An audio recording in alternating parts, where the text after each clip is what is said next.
There are many uncertainties in this world, from what the weather could be a week from now, or who will win the Super Bowl next year, or even what device will Apple develop in the next 5 years.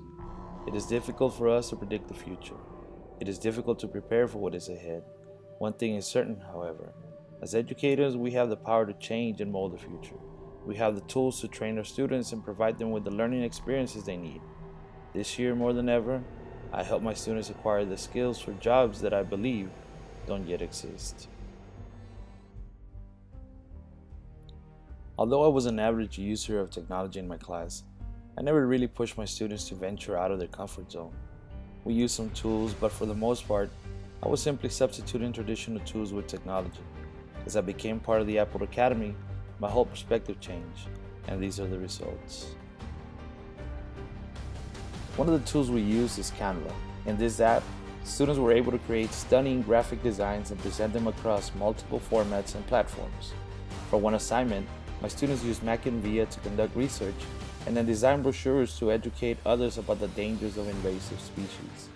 This was something we read about in class and then tied it in with the science concept of stability in an ecosystem.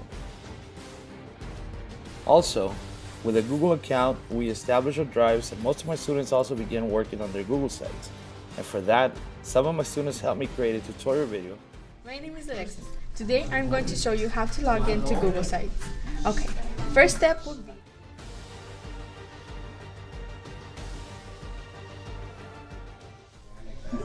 this is some basic information of how to create your Google Sites. On our next video, Because I teach writing, my students use multiple web tools or apps to create digital stories. In fact, most of the time we use 2 or more to complete one project. Storybird, for example, was amazing. Here was Storybird. This app helps us students create stories. For example, our personal lives, things we've experienced in life, and how we're feeling. It's a way to let everything out, basically. After writing our story and selecting the illustration, we use QuickTime to create a digital story. Priscilla's pain. Priscilla was like any other teenager. She was an A student in school and was very social. On the outside, everything was great, but no one knew of her pain, the great obstacles in her life.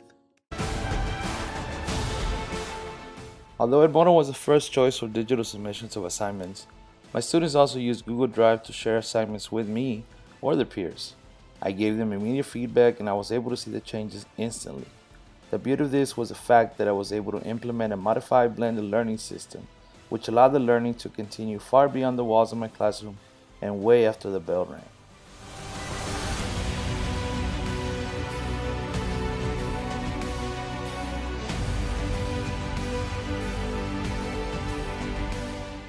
My students also participated in the global computer science movement known as the Hour of Code. They were exposed to coding and programming, and they worked together to solve puzzles using simple and complex commands. At the end, they received a certificate, and the smiles on their faces was more than rewarding. We also use Padlet quite often. With this virtual wall, students collaborated and share ideas in real time. The reason I like this app is because it is less tedious. It helps us get ideas from the other students in our class because it's all live and you can see what they're typing.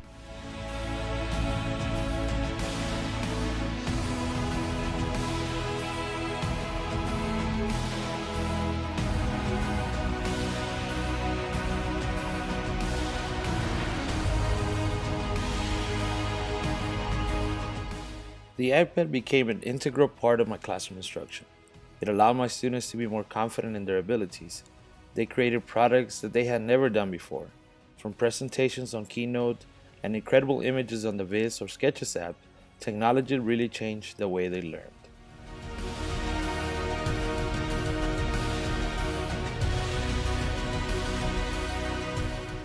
Perhaps the most versatile apps in the iPad were the Adobe Spark Post and video apps.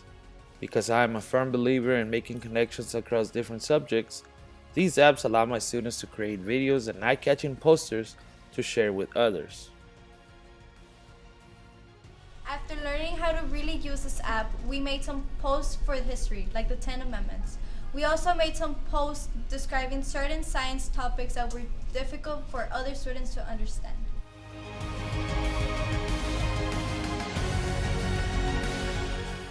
Spark Video also allowed my students to be creative, from history and science videos to creative writing in a digital story, and even a video to teach the little ones to tie their shoes. My emphasis was to focus on deeper learning, which is the delivery of rich core content to students in innovative ways that allow them to learn and then apply what they have learned.